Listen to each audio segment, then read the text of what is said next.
গ্রামের মানুষের চোখে ঘুম নেই। একটা অজানা আশঙ্কায় তারা সব সময়ই কাঁপছে। জীবন নিয়ে ছিনিমিনি, কখন যে কি হয় কিছুই বলা যায় না। সেদিনটা গোটাই কেটে গেছে ঝড় বৃষ্টিতে। রাতও অনেক হয়েছে। সোমার কাকু তার ঘরে বসে লেখাপড়া করছে।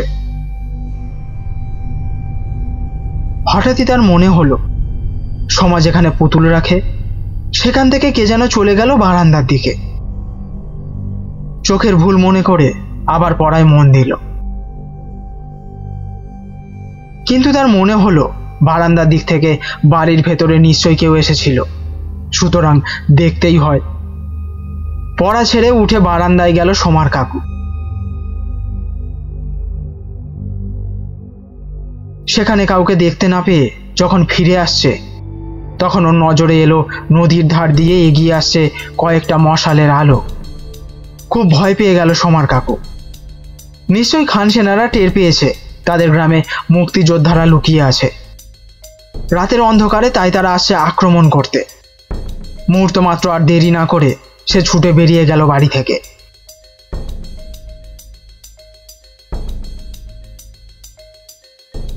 খবরটা গ্রামময় রটে গেল। সবাই তৈরি হয়ে নিল আক্রমণকারীদের রুখতে। ঘরের চালে, বাড়ির বারান্দায়, গাছের ওপর উঠে সকলে সেই মশালের আলোগুলোকে দেখে নিয়ে সংকেত দিল। কিন্তু আলোগুলো যেদিক দিয়ে আসছিল সেদিক দিয়ে আর না এগিয়ে পিছন দিকে দৌড় দিল। দেখে সকলেই স্বস্তির নিঃশ্বাস ফেলল বটে, তবু তারা অপেক্ষা করতে লাগলো। কারণ অনেকে ভাবলো এটা ওদের কোনো ফন্দি হতে পারে। বেশ কিছুক্ষণ অপেক্ষা করার পর যে যার ঘরে চলে গেল।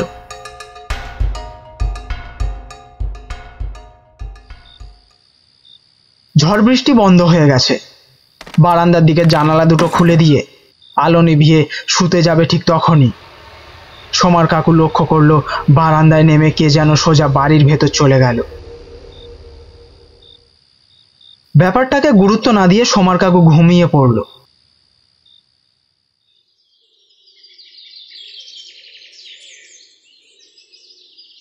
পরের দিন সকালে ঘুম থেকে উঠেই শুনল নদীর ধারে বেশ কিছু পোড়া মশাল আর দুটো লাশ পাওয়া গেছে। গলা টিপে তাদের মারা হয়েছে। সন্ত্রস্ত গ্রামবাসীদের মনে প্রশ্ন জেগেছে। তারা কেউ নদীর ধারে যায়নি, খান সেনারাও আক্রমণ করেনি। তাহলে দুজন লোককে গলা টিপে মারল কে? প্রশ্নের উত্তর খুঁজতে সারাদিন কেটে গেল।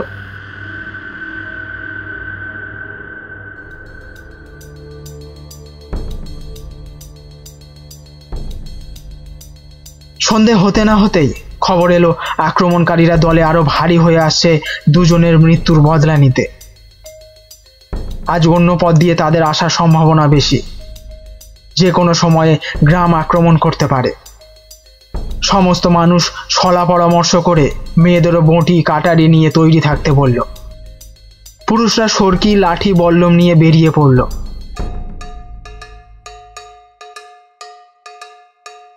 সারা রাত তারা পালা করে পাহারা দিল।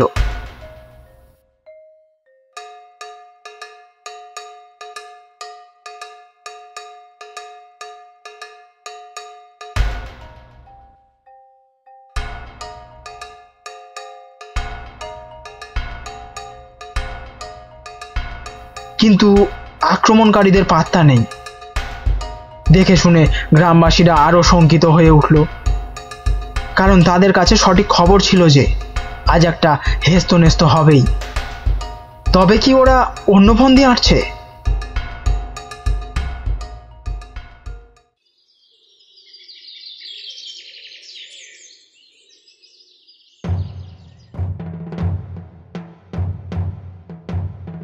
রাত ফুরিয়ে সকাল হতেই জানা গেল বৌদিঘির পাড়ে ৫-৬টা লাশ পড়ে আছে। সকলে যত না অবাক হলো তার চেয়ে ভয় পেল আরো বেশি। এবার আর তাদের রক্ষে নেই।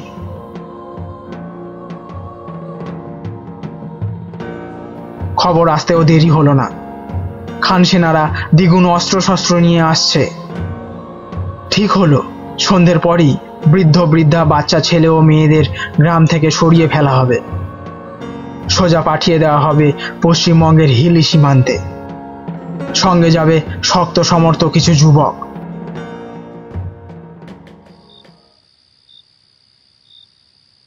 অমাবস্যার রাত, তাই জঙ্গলের মধ্যে অন্ধকার আরো বেশি। এগিয়ে চলেছে শঙ্কিত ভয়ার্থ মানুষগুলো। ভিটে মাটি ছেড়ে চলে আসার জন্য সকলেরই চোখে জল।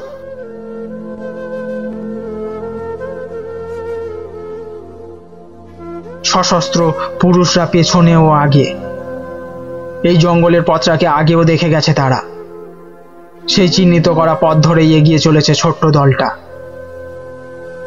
মাঝে মাঝে খুবই সন্তর্পণে টর্চের আলো ফেলে ওরা পথের নিশানা ঠিক করে নিচ্ছে। সোমা কিন্তু তার প্রিয় দল পুতুলকে আনতে ভোলেনি। এই পুতুল সোমার প্রাণ। ওর প্রাণের বন্ধু শাকিলা জলে ডুবে মারা যাওয়ার পর থেকে এই পুতুলটাকে সোমা আঁকড়ে ধরেছে।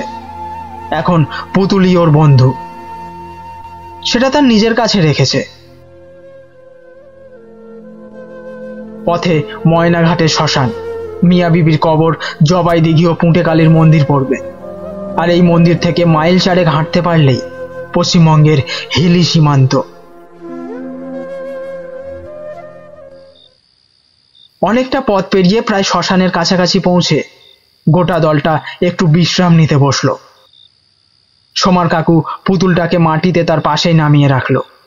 তারপর একটুর জন্য সে অন্যমনস্ক হতেই হঠাৎ তার মনে হলো গা ঘেঁষে কেউ যেন উঠে চলে গেল। আলো জ্বালার উপায় নেই, তাই সে বসে রইল। বিশ্রামের পরে আবার হাঁটার পালা। উঠবার সময় কাকু পুতুলটাকে নিতে গিয়ে দেখলো সেটা নেই। এবার আলো জ্বালতেই হলো, কিন্তু কোথাও পুতুলটাকে খুঁজে পাওয়া গেল না। পুতুলের দুঃখে সোমা চিৎকার করে কাঁদতেও পারল না, পাছে তার কান্না সীমান্ত রক্ষীদের কানে যায়। তার মা সোমার মুখটা চেপে ধরে অনেক কষ্টে সামলিয়ে ও বুঝিয়ে সকলের সঙ্গে এগিয়ে চলল। সোমা তার মায়ের কাঁধে মাথা রেখে সমানে ফুঁপিয়ে ফুঁপিয়ে কাঁদতে লাগলো।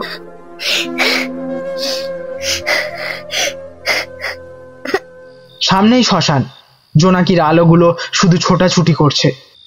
হঠাৎই ওদের কানে এলো বাঁশঝাড়ের পাশ দিয়ে কারা যেন ওদেরই সঙ্গে হেঁটে চলেছে। ভয়ে সকলেই থমকে দাঁড়িয়ে পড়ল। তাহলে কি সীমান্ত রক্ষী বাহিনী ওদের আসা টের পেয়েছে? নিঝুম নিস্তব্ধ রাত, কোথাও আর কোনো সাড়া নেই। কিন্তু অতগুলো আলো তাদের সামনে এলো কোথা থেকে? আলোগুলো যেন বাতাসে ভাসছে এবং নিভছে আর জ্বলছে। কর্কশ স্বরে একটা পেঁচা ডাকতে ডাকতে ওদের মাথার ওপর দিয়ে উড়ে চলে গেল। আলোগুলো কি কোনো জন্তু জানোয়ারের জ্বলন্ত চোখ? আচমকা একটা অট্ট হাসিতে সমস্ত জঙ্গলটা কেমন যেন জীবন্ত হয়ে উঠল।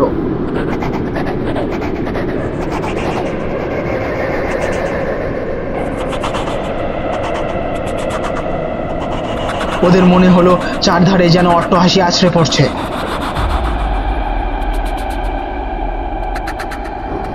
ছোট্ট দলটার কারোর মধ্যে যেন প্রাণ নেই। এক অস্বাভাবিক স্তব্ধতা গ্রাস করেছে সবাইকে।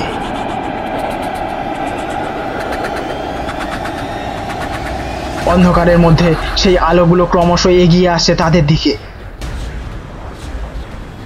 সোমা তার মাকে আঁকড়ে ধরে মা বলে চিৎকার করে উঠতেই সোমার কাকু মরিয়া হয়ে টর্চ জ্বেলে ফেলল। সবাই দেখলো কতকগুলো ছায়ামূর্তি হাওয়ায় দোল খাচ্ছে, আর তাদের চোখগুলো বীভৎসভাবে জ্বলছে। ভূত, প্রেত, দৈত্য কি দানব বোঝার উপায় নেই। ওরা এগিয়ে আসছে। চলৎ শক্তিহীন কতকগুলো মানুষ চেয়ে আছে অসহায় চোখে।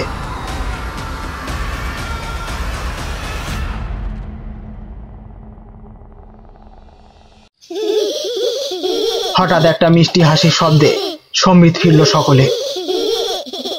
এ হাসির মধ্যে তো ভয়ের কোনো লক্ষণ নেই। কে হাসছে এমন করে?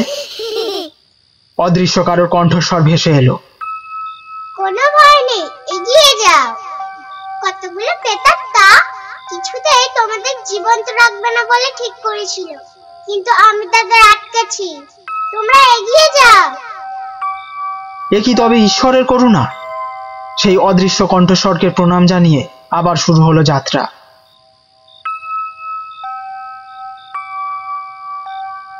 দলের সকলেই খুব ভয় পেয়ে গেছে, একমাত্র হিরু আর সোমার কাকু ছাড়া। তারাই সাহস দিয়ে এগিয়ে নিয়ে চলেছে দলটাকে। নির্বিঘ্নে মিয়া বিবির কবরস্থান পেরিয়ে জবাই দিঘির কাছে পৌঁছে কয়েক পা এগোতেই একটা দমকা হাওয়ায় ওরা ছিটকে পড়লো জঙ্গলের মধ্যে।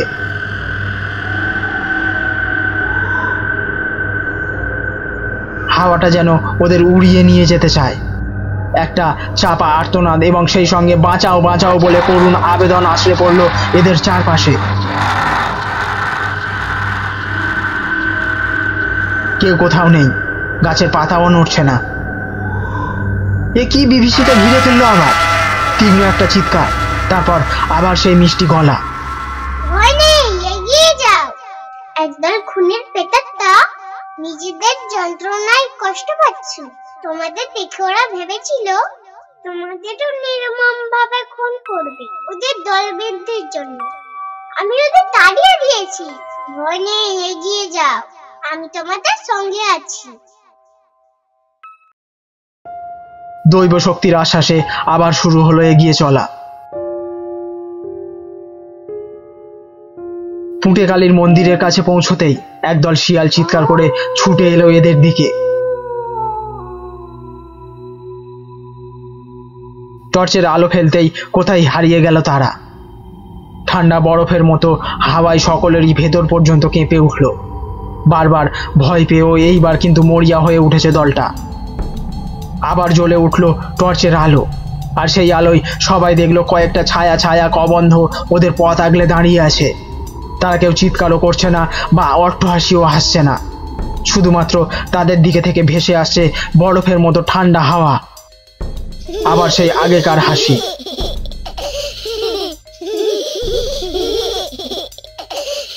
এবং হঠাৎই সেই কবন্ধগুলো যেন ছুটতে লাগলো। এরা বুঝলো সেই দৈব শক্তির আগমন ঘটেছে। ওরা আবার চলতে শুরু করলো সীমান্তের দিকে। মায়ের কাঁধে মাথা রেখে সোমা বলে উঠল, মা, আমার সেই পুতুলটাকে আমরা কি আর ফিরে পাবো না? মা কিছু বলার আগেই কে যেন খুব কাছ থেকেই বলে উঠল, সাকিরাকে আর খুঁজে পাবে না। সাকিরা, তুই কোথায় রে? আমি তোদের সঙ্গেই আছি। নদীটা ডুবে গিয়ে মারা গিয়েছিলাম। নদীর ধারেই থাকতাম একদল প্রেতাত্মার সঙ্গে। একদিন দেখলাম তুই একটা পুতুল কিনে নদীর ধার দিয়ে তোর কাকুর সঙ্গে ঘরে ফিরছিস। বুঝলাম মেলা থেকে পুতুলটা কিনেছিস। তোকে তো আমি খুব ভালোবাসতাম, তাই ইচ্ছে হলো তোর কাছে যাই, তোর কাছে থাকি। অন্য প্রেতাত্মাদের কাছ থেকে অনুমতি নিয়ে আমি সেই পুতুলের মধ্যে ঢুকে পড়ি। তোদের গ্রাম ততবারই আমি পুতুল থেকে বেরিয়ে নদীর ধারে অন্য প্রেতাত্মাদের সঙ্গে নিয়ে আক্রমণকারীদের মেরেছি। নদীর ধারে বারদিকের বারে যারা মরেছে আমরাই তাদের মেরেছিলাম। নইলে তোর কেউ বাঁচতিস না। রাত শেষ হয়ে আসছে, তোরা তাড়াতাড়ি এগিয়ে যা, আমি এখন চলি। দূরের সূর্যটা তখনও লাল আবিরের রং আকাশে ছড়ায়নি। পুঁটেকালীর মন্দির ছাড়িয়ে আরো 4 মাইল পথ পেরিয়ে ক্লান্ত ক্ষত বিক্ষত দলটা দূরে হিলি সীমান্তের কাঁটা তারের বেড়াটা দেখতে পেল।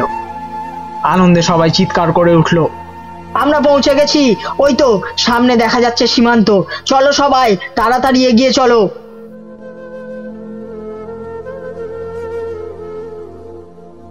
গোটা দলটা শাকিলার ভালোবাসার শক্তি নিয়ে হিলি সীমান্তের কাঁটাতার পেরিয়ে অর্ধমৃত অবস্থায় যখন পশ্চিমবঙ্গের মাটিতে পা রাখলো, তখন প্রিয় বান্ধবী ও প্রিয় পুতুলের শোকে কেঁদে উঠে সোমা মাকে জড়িয়ে ধরলো। আকাশের দিকে তাকিয়ে দেখলো দূর থেকে আরো দূরে হারিয়ে যাচ্ছে তার প্রিয় পুতুলটা।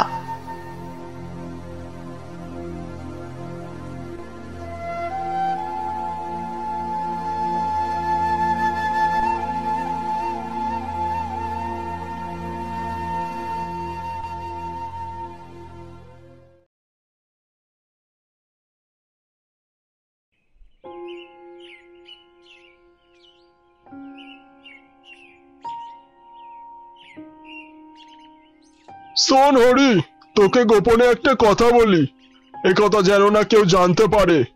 তোর ছেলে বউ নয়, আমার কথা মতো কাজ করলে তুই টাকার গদির ওপরে বসে থাকবি। চমকে উঠল হরিডম। মনসুর আলী বলে কি? নুন আনতে পান্তা ফুরোয় যার, সে বসবে টাকার গদিতে? লোভে চকচক করে উঠল হরিডোমের চোখ দুটো।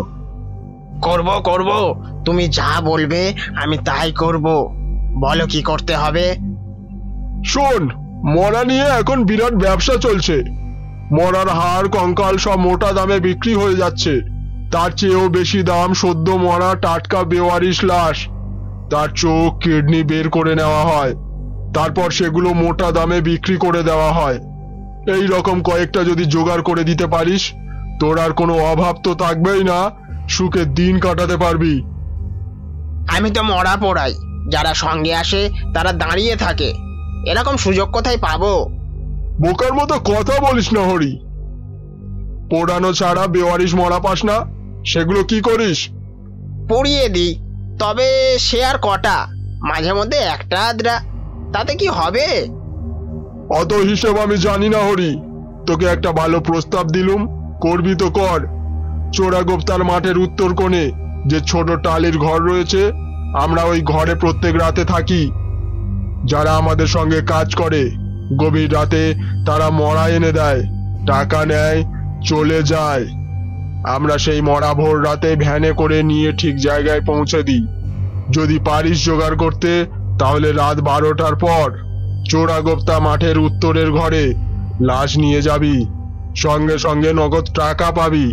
রাতারাতি বড় লোক। তবে একটা কথা শুনে রাখ, পারিস আর না পারিস কথাটা 5 কান করবি না।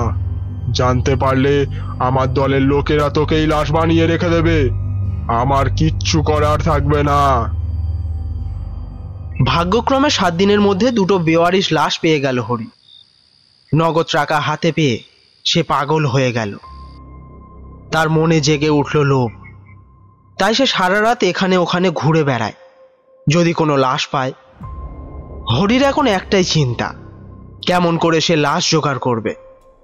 ভাবতে ভাবতে হঠাৎ তার মাথায় একটা বুদ্ধি খেলে গেল। কবর খুঁড়লে তো অনেক লাশ পাওয়া যাবে, যেগুলো কঙ্কাল হয়ে গেছে বা পচে ধসে গেছে। সেগুলোর জন্য দাম কম পেলেও টাকা তো পাবে। বলা যায় না, খুঁড়তে খুঁড়তে টাটকাও তো পাওয়া যেতে পারে। ওদিকে অনেকেরই চোখ পড়েছে গভীর রাতে কবরের আশেপাশে একটা ছায়ামূর্তি ঘোরাঘুরি করতে। ভূতের ভয়ে আজকাল আর কেউ ওদিক দিয়ে রাতের বেলায় যায় না। তাতে হরির আরো সুবিধে হলো। না, হরির আজ কোনো অভাব নেই, দিব্যি রমরমিয়ে চলছে তার ব্যবসা। হরির বাড়ির কাছাকাছি একটা পুকুর ছিল। পুকুরের এপারে হরির ঘর, ওপারে কয়েক ঘর মুসলমান নিয়ে একটা বস্তি। সেদিন সকালে প্রচন্ড চেঁচামেচি, কান্না শব্দ, মারপিট। ব্যাপার কি? না, জামাল উদ্দিন তার বাবা নাসির উদ্দিনের সঙ্গে ঝগড়া করে বঁটি দিয়ে নিজের গলা কাটতে যাচ্ছিল। সবাই মিলে ধরে ফেলে ব্যাপারটা মিটিয়ে নেয়। হরি ভাবে, আহা, মরলে তো একটা লাশ পাওয়া যেত। এই ঘটনার দিনই রাতে ভূতের মতো অন্ধকারে লুকিয়ে লুকিয়ে কবরে লাশ খুঁজছিল হরি। হঠাৎ দেখলো একটা লোক টলমল করতে করতে চলেছে, যে কোনো মুহূর্তে পড়ে যাবে। ওদিকে বাবার সঙ্গে ঝগড়া করে প্রচুর নেশা করেছে জামাল। কাছে আসতেই বুঝতে পারলো এ তো জামাল উদ্দিন। জামাল টলমল করতে করতে পুকুরের ধারে এগিয়ে চলেছে। হরি জামালের পিছু নিল, যদি পুকুরে পড়ে যায়। সাঁতরে ওঠার ক্ষমতা জামালের হবে না, আর তাহলে সে এখনই লাশ নিয়ে জমা দিয়ে দেবে। কিন্তু জামাল তো পড়ছে না। এক এক সময় মনে হচ্ছে এই বুঝি পড়ে গেল, কিন্তু পড়ল না। উত্তেজনায় ঘামছে হরি, বিড়বিড় করে বলছে, পড় না, পড় না রে। জামাল পড়ছে না। টলমল করতে করতে ও ঠিক পেরিয়ে যাচ্ছে, আর 8-10 পা গেলেই পেরিয়ে যাবে পুকুরটা। হরির আশায় ছাই পড়ল, টাটকা লাশ আর তার পাওয়া হলো না। আর মোটা টাকাটাও যে ফসকে যাবে। মাথায় খুন চেপে গেল হরির। বিবেক বুদ্ধি লোপ পেল। দিক বিদিক জ্ঞান শূন্য হয়ে ও ছুটে গিয়ে জামালকে পেছন থেকে একটা ঠেলা মারল। সঙ্গে সঙ্গে জামাল ছিটকে জলের মধ্যে পড়ে গেল। হরিও মুহূর্ত দেরি না করে ঝাঁপিয়ে পড়ল জলে। ডুবে যাওয়া জামালের শরীরটা টেনে তুলে নিয়ে এলো ঘাটের কাছে। জামাল তখনও বেঁচে।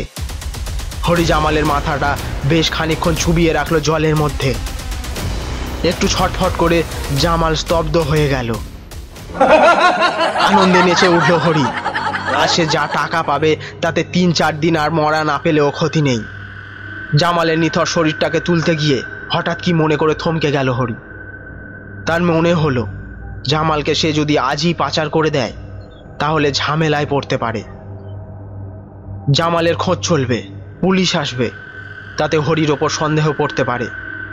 হরি জানে কবরখানায় মাঝরাতে ঘুরে বেড়াতে দেখেছে তাকে রসুল।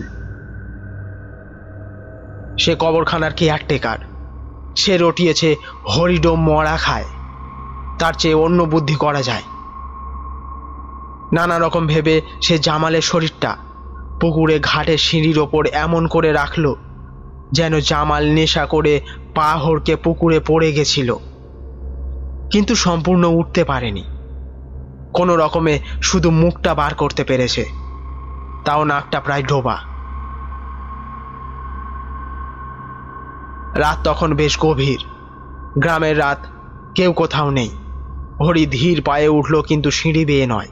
তার পায়ের ছাপ পড়লে যদি কেউ সন্দেহ করে, তাই সে সাঁতার কেটে অন্য পাড়ে চলে গেল। ওদিকটায় ওর ঘর। ঘরে যাওয়ার আগে আর একবার শ্মশানে গেল, যদি কোনো মরা এসে থাকে।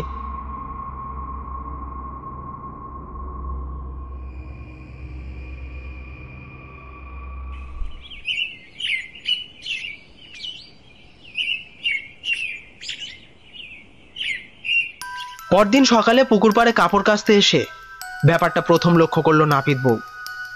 তার চিৎকার চেঁচামেচিতে লোক জড়ো হলো। ছুটে এলো নাসিরউদ্দিন। ছেলের এমন অপঘাত মৃত্যুতে চিৎকার করে কেঁদে উঠল। ঝগড়া হোক আর যাই হোক, ছেলে তো।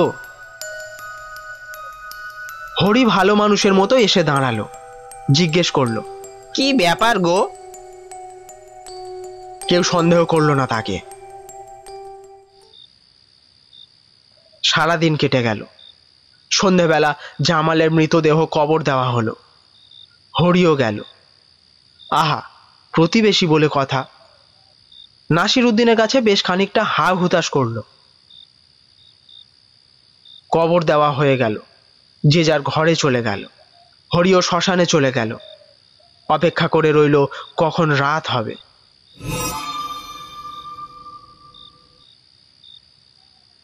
রাত 12টা নাগাদ কোদাল আর একটা কাপড় নিয়ে হরি চলল কবরখানার দিকে। গ্রামের রাস্তা, চারপাশে গাছপালা। হরি গাছগাছলার ভেতর দিয়ে নিজেকে আড়াল করে চলল জামালের মৃতদেহ বার করে আনার জন্যে।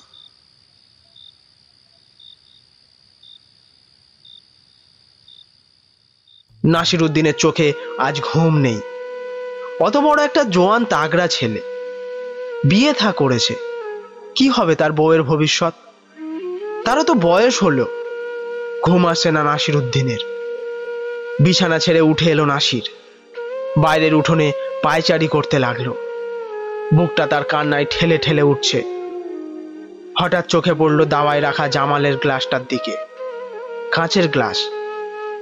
রোজ রাতে ঘুমোবার আগে জামাল 1 গ্লাস ভর্তি জল খেয়ে তবেই ঘুমোতে যেত। কতদিন রাগ করেছে নাসিরউদ্দিন।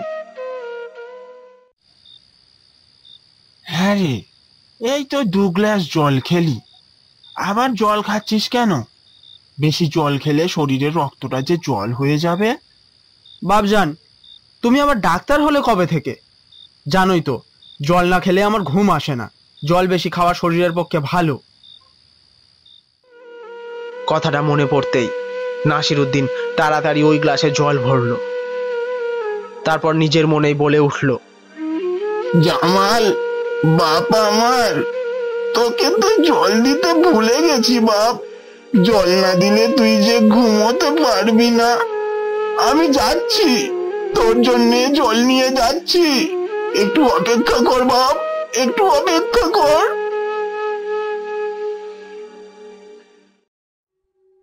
নাসিরউদ্দিন কবরখানায় যখন ঢুকেছে, হরি তখন জামালের দেহটা বার করে কাপড়ে মুড়ে একপাশে সরিয়ে কবরে মাটি চাপা দেওয়া শেষ করেছে। নাসিরউদ্দিন যখন কবরের কাছে গেল, হরি তখন পিছনের পথ দিয়ে কবরখানার পাঁচিল পেরোচ্ছে। আসা যাওয়ার সুবিধের জন্য পাঁচিলের গায়ে একটা বড় ফুটো করে রেখেছিল হরি।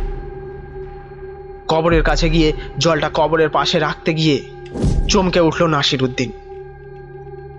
কবরের মাটি আলগা কেন? জামাল কি জেগে উঠল? জলের গ্লাসটা পাশে রেখে নাসিরউদ্দিন দু হাতে মাটি সরাতে লাগলো। এ কি, জামালের দেহটা কোথায় গেল? উঠে দাঁড়ালো নাসিরউদ্দিন। দুটো চোখ বাঘের মতো জ্বলছে। প্রায় 6 ফুটের মতো লম্বা লোকটা উঠে দাঁড়াতেই লক্ষ্য করলো পাঁচিল পেরিয়ে কে যেন যাচ্ছে, তার কাঁধে একটা কাপড়ের পুঁটলি। নাসিরউদ্দিনের চিনতে অসুবিধে হলো না হরিকে, আর এটাও বুঝতে পারলো হরি জামালের দেহটা নিয়ে পালাচ্ছে। হ্যাঁ, ছেলেটাকে একটু শান্তিতে ঘুমোতেও দিল না হরি। প্রচন্ড রাগে দুঃখে যন্ত্রণায় থরথর করে কেঁপে উঠল নাসিরউদ্দিন। চিৎকার করে ডাকলো, হরি! গলা দিয়ে এক ফোঁটা স্বর বেরোলো না। বুকে তীব্র যন্ত্রণা অনুভব করলো। তারপর লুটিয়ে পড়ল ছেলের কবরের খোঁড়া মাটির ওপর। হরিডোম জানতেও পারল না তার মৃত্যুর পরোয়ানা জারি হয়ে গেল সেই মুহূর্তে। হরি কাজ শেষ করে এক গাদা টাকা নিয়ে আনন্দে নাচতে নাচতে বাড়ি ফিরল। নাসিরউদ্দিনের দেহটা রসুলি আবিষ্কার করলো। সমস্ত গ্রামময় ছিছি পড়ে গেল। গ্রামের লোক ঝেঁটিয়ে এলো। এক তাজ্জব ব্যাপার, জামালের কবর খালি, সে জায়গায় পড়ে তার বাপজান নাসিরউদ্দিন। জামাল কবর থেকে প্রেত হয়ে উঠে বাপকে টেনে এনেছে কবর দেবে বলে। হাজার হোক বাপ ছেলে তো, ঝগড়া হলে কি হবে, ভাবও ছিল দুজনের। সবাই মিলে পরামর্শ করে ছেলের কবরে এই বাপকে শোয়াবার ব্যবস্থা করলো। হরির আনন্দ ধরে না। পরপর দুটো তাজা শরীর। এখন শুধু রাতের অপেক্ষা। হরি শ্মশানেই বসে রইল। আজ আর বাড়ি গেল না।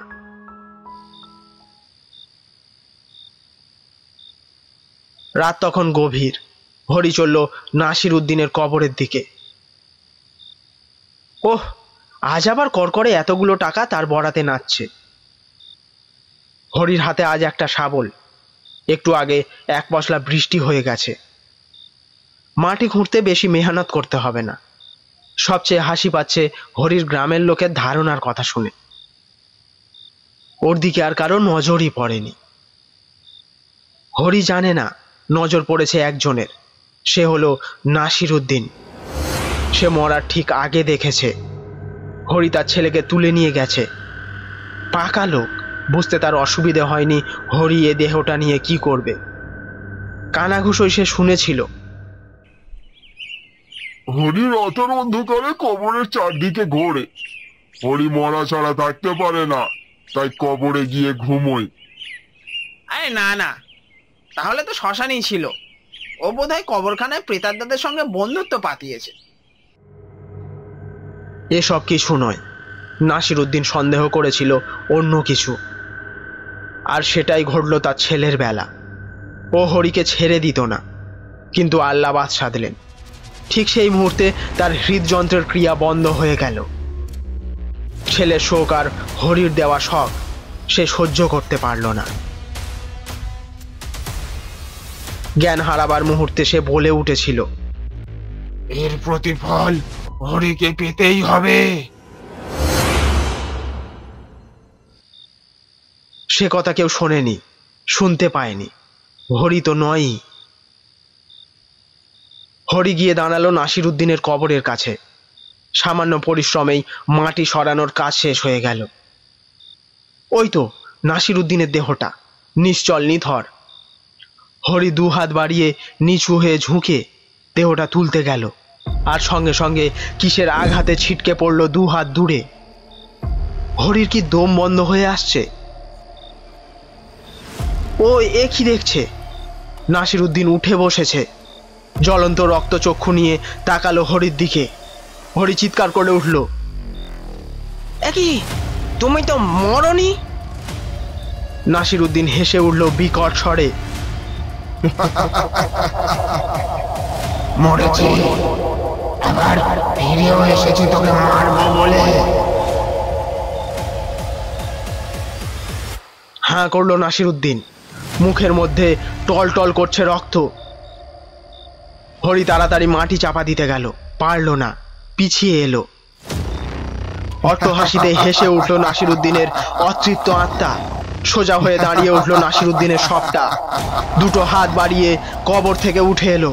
হরির দিকে এক পা করে এগিয়ে যেতে যেতে বলে উঠল, আমার খিদে পেয়েছে, খেতে দে হরি। হরি ছুটে পালাতে গেল, পারল না, পড়ে গেল। আবার একটা অট্টহাস্য, একটা আর্তনাদ শোনা গেল। তারপর সব চুপ।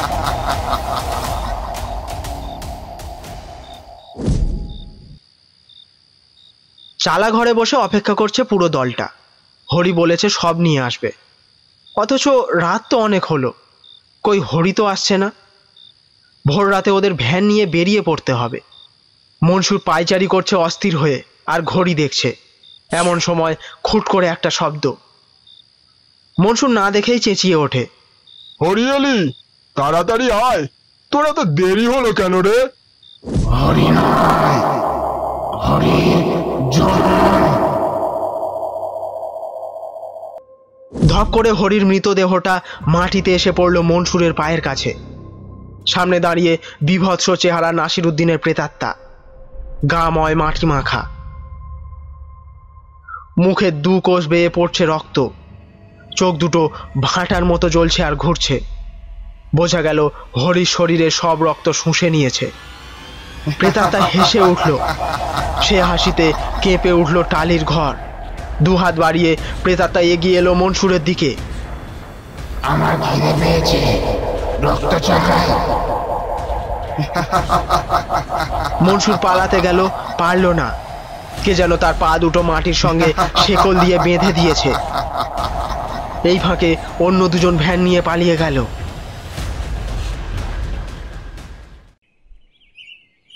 পরদিন সকালে সকলে অবাক হয়ে দেখল হরি মনসুরের প্রাণহীন দেহ নাসিরউদ্দিনের কবরের ওপর পড়ে আছে।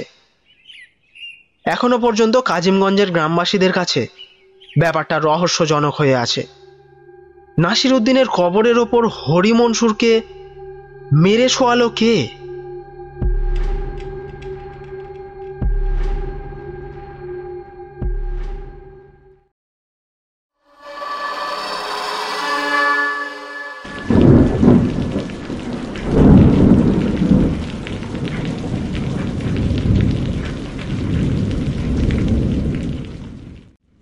ভূতের ভয় আমার মধ্যে নেই বলে হয়তো ভূত জিনিসটা আমার কাছে অদ্ভুত। ভৌতিক ঘটনা অনেক শুনেছি, ভুতুরে বাড়ির কথা শুনেছি, ভূতের গল্পও পড়েছি দেশ বিদেশে, কিন্তু এত স্বাদ থাকতেও জীবনে কোনোদিন ভূতের পাল্লায় পড়িনি। এমনকি নিশি ডাক বলে ব্যাপারটার অভিজ্ঞতাও কোনোদিন হয়নি। নিশি ডাক নিয়ে তো কম গপ্পগাছা নেই। কত মানুষের জীবনে নাকি নিশি ডাক শোনার অভিজ্ঞতা হয়েছে। নিশি ডাকে সাড়া দিয়ে ভুতুরে মৃত্যুর কথাও শুনেছি। কিন্তু আমি জানি ব্যাপারটা আসলে একটা রোগ। যারা তথাকথিত নিশি ডাক শুনে বাইরে বেরিয়ে যায়, ঘুম চোখে মাঝরাত্রে বিছানা ছেড়ে রাস্তায় বেরিয়ে আসে, ইংরাজিতে তাদের বলে স্লিপ ওয়াকার। এ রোগের চিকিৎসাও আছে। মোট কথা, ভূত যে আসলে মনের বিভ্রম, নিশি ডাক যে এক প্রকার রোগ, এই ধরনের বিজ্ঞানসম্মত ধারণা নিয়েই আমার বয়স বেড়েছে। আমি বন্ধুদের সঙ্গে বাজি ফেলে শহরাঞ্চলের পরিত্যক্ত বাড়িতে রাত কাটিয়েছি। মধ্যরাত্রে গঙ্গার ধারে জঙ্গলাকীর্ণ শ্মশান পথে একা একা ঘুরেছি। নির্জন শ্মশানে গিয়ে চিতার পোড়া কাঠ তুলে এনে বন্ধুদের দেখিয়েছি। আমার ভূতের ভয় হয়নি। ভূতের ভয় থাকলে সেদিন রাত দুপুরে আমার মাথার কাছে খোলা জানালা দিয়ে বিমলানন্দ বাবুর ডাক শুনে খালি হাতে বাইরে বেরিয়ে আসতাম না, যদিও বিমলানন্দ বাবু আমার পরিচিত সজ্জন লোক। তবুও সেদিন রাতের ঝড় বৃষ্টির আবহাওয়ায় বিমলানন্দ বাবুর ডাক নিশি ডাকের মতো মনে হওয়া স্বাভাবিক ছিল।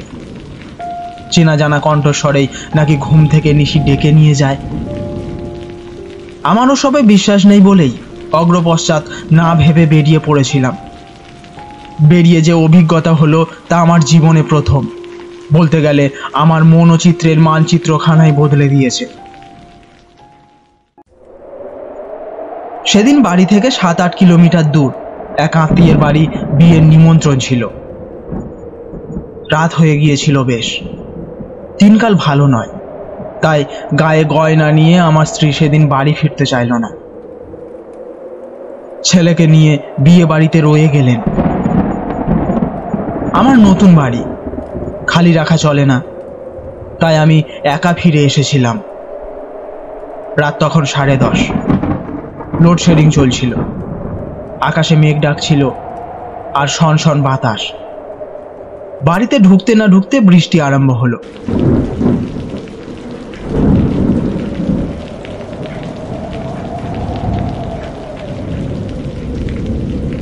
চিমনি ল্যাম্প জ্বালিয়ে ঘরের জানালা খুলে দেওয়ার সঙ্গে সঙ্গে বাইরের দমকা বাতাসে ল্যাম্প নিভে গেল। বিছানার সামনে জানালা দিয়ে ধেয়ে আসা বৃষ্টির ঝাপটায় বিছানা ভিজতে না ভিজতে জানালা বন্ধ করে দিলাম।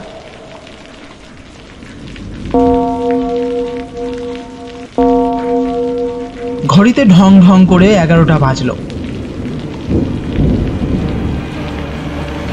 মশারি টাঙিয়ে শুয়ে পড়লাম। বাইরে তখন তুমুল বৃষ্টি আর মত্ত হাওয়ার দাপাদাপি। মাথার কাছে বন্ধ জানালাটায় বাতাস মাথা করছে, শব্দ হচ্ছে ঠক ঠক ঠক ঠক।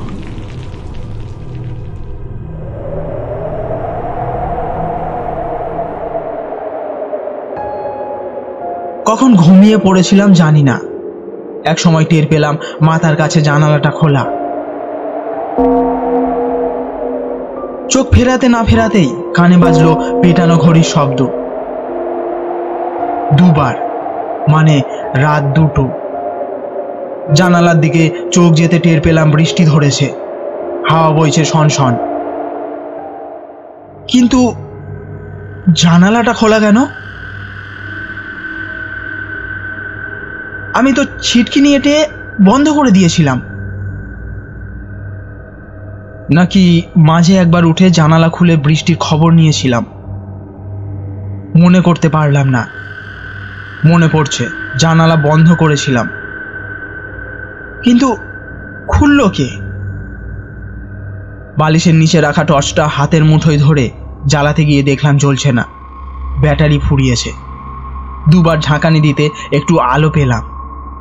বিজন বাবু, একবার বাইরে আসবেন এক্ষুনি। কে? আমি লাফিয়ে উঠে বসে মশারির ভেতর থেকেই টর্চের আলো ফেললাম। টর্চের মরা আলোতেও জানালার দিকে মুখ লাগানো বিমলানন্দ বাবুকে চিনতে আমার অসুবিধা হলো না। আমি বেহালা ঠাকুরপুকুর অঞ্চলে নিজের বাড়ি করে এসেছি বছর 2 হলো। বিমলানন্দ বাবুর সঙ্গেই প্রথম আলাপ। পরস্পরের মধ্যে একটা বন্ধুত্বের সম্পর্কও গড়ে উঠেছে। বিমলানন্দ বাবু একজন স্কুল শিক্ষক, কয়েক মাস হলো রিটায়ার করেছেন। তার একটি মাত্র ছেলে, নাম সুবীর। বিমলানন্দ বাবুর স্ত্রী মারা গেছেন বছর 4 হলো। ছেলেটাকে নিয়ে ভদ্রলোক মোটেই শান্তিতে নেই। লেখাপড়া করলো না, আজে বাজে সঙ্গে মিশে ছেলেটা নষ্ট হয়ে গেছে। বিমলানন্দ বাবুর মতো একজন সজ্জন শিক্ষকের এরকম মস্তান ছেলে কেউ কল্পনাও করতে পারে না, কিন্তু সবই ভবিতব্য।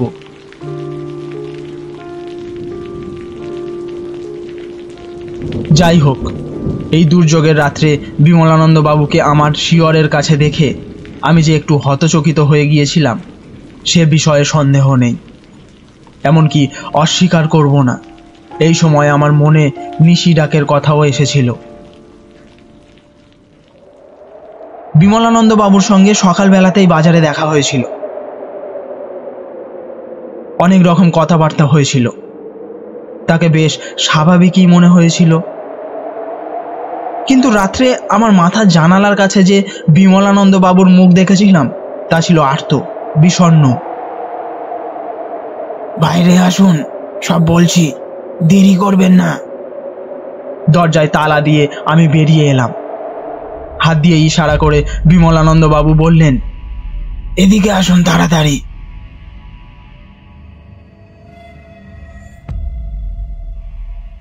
তার পরনে লুঙ্গি, গায়ে গেঞ্জি। বিমলানন্দ বাবু বেশ কিছুটা এগিয়ে গেছেন পুকুর পাড়ের রাস্তা ধরে।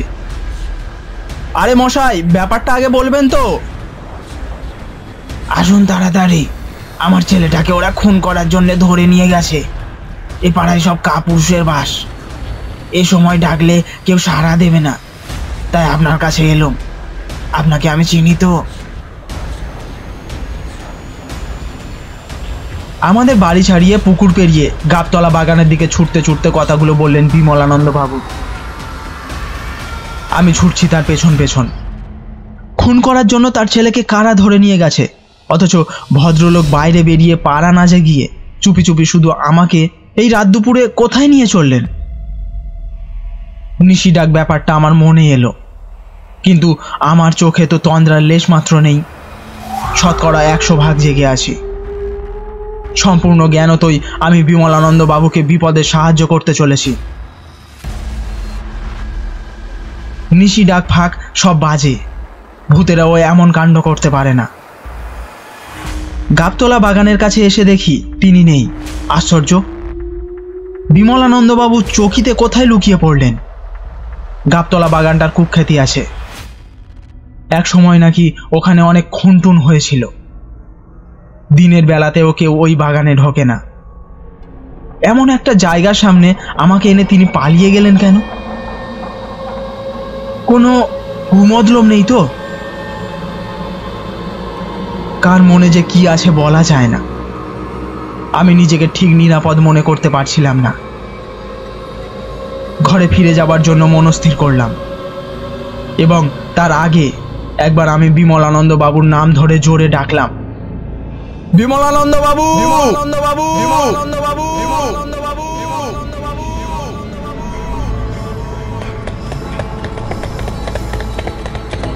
তার কোনো সাড়া পেলাম না, কিন্তু আমার ডাকের সঙ্গে সঙ্গে বাগানের ভেতর থেকে দুর্দার শব্দে কাদের যেন ছুটে চলে যাবার শব্দ পেলাম। কে, কারা পালায়? এ কথা বলতে বলতে আমি বাগানের ভেতর ছুটে যাই। আবঝা আলোতে দেখি একটা গাছের সঙ্গে দড়ি দিয়ে বাঁধা একটা লোক। চারদিকটা একবার দেখে নিলাম। বাগানের এক প্রান্ত থেকে একদল শিয়াল ডেকে উঠল, অপর প্রান্ত থেকে আর এক দল শিয়াল যেন বলল। কিন্তু আসল ব্যাপারটা যে কি হলো আমি তখনও বুঝে উঠতে পারছিলাম না। বিমলানন্দ বাবুকে কি দুর্বৃত্তরা গাছের সঙ্গে বেঁধে রেখেছে? নিজের প্রাণ বিপন্ন ভেবেও আমি পিছু হটলাম না। কিছু কিছু ক্ষেত্রে ভয় পেলেই বিপদ ঘনিয়ে আসে। এই অবস্থায় সাহসেরই জয় হয়। আমি আর একটু এগিয়ে গিয়ে দেখলাম গাছের সঙ্গে বাঁধা লোকটার মুখও কাপড় দিয়ে বাঁধা। মুখের কাপড় খুলে দিয়ে চিনতে পারলাম বিমলানন্দ বাবুর ছেলে সুবীর। তার তখন জ্ঞান নেই মনে হলো। দড়ির বাঁধন খুলে দিতেই সে মাটিতে পড়ে গেল। যারা সুবীরকে ধরে এনেছিল তারা হয়তো আচমকা আমার গলার আওয়াজ পেয়ে পালিয়ে গেছে। দুর্বৃত্তরাও অবস্থা বিশেষে ভয় পায়। তবু তারা আমাকে অনুসরণ করছে কিনা, আততায়ীর মতো আমার উপর ঝাঁপিয়ে পড়বে কিনা, এসব চিন্তা চকিতে আমার মনে এসেছিল। আমি বিমলানন্দ বাবুকে কাছাকাছি দেখতে না পেয়ে সুবীরকে পাঁজা কোলা করে ওদের বাড়ি নিয়ে এলাম। বাড়ির কাছাকাছি এসে দেখি ওদের দরজাটা একটু ফাঁক, ভেতরে অন্ধকার। সুবীরকে দরজার সামনে নামিয়ে দিলাম। তার জ্ঞান ফিরে এসেছে, কিন্তু কাঁপছে। সে বলল, আমাকে খতম করতে এসে বাবাকে ওরা মেরে ফেললো, আমি এর বদলা নেব বলে খুব জোরে চিৎকার করে উঠল সুবীর। সুবীরের ওই চিৎকার শুনে কাছাকাছি বাড়ির জানালা ফাঁক হলো, আলো জ্বলল। দু চারজন বেরিয়েও এলো। সুবীর তখন ডুকরে ডুকরে কাঁদছে। আমি বললাম, তোমার বাবার কিছু হয়নি, তুমি কেঁদো না।